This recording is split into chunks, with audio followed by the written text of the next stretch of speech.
All right, everyone. Today's roll analysis is with Morgan. It was a pretty solid blue belt, and we're kind of just flowing around.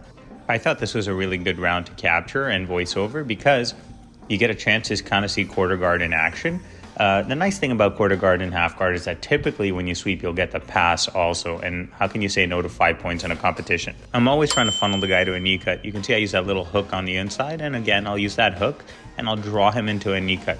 My next goal is to try to wrap my arm around his leg. Here he does a decent job sitting low enough where I can't get it. So I just start to feed the lapel out. You can see that. You don't even have to take it out of the belt.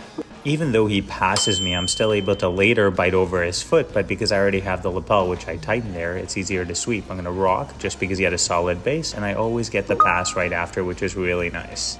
Now in this next scenario, it's the same thing where I funnel him into some kind of knee cut position, but this time he's a little bit smarter and he passes. So you can see I kind of wrap my arm around his leg and I take what I call the leg underhook. I creep forward, I pop the foot in between, and just like before, I grab his far foot.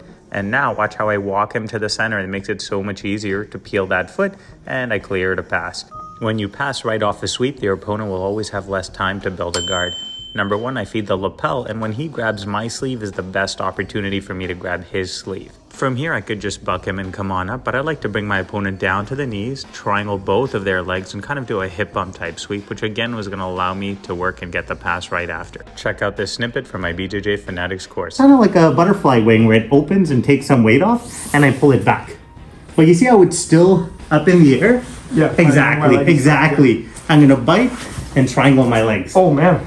I come out to my forearm. Yeah, that's awesome. If you enjoyed that roll and or those techniques, check out my course on BJJ Fanatics. I find it's a great game to slow down younger or more athletic opponents. I really have started to enjoy that more as I've entered my 30s, and I find it's hard for me to keep up with the speed of those young kids.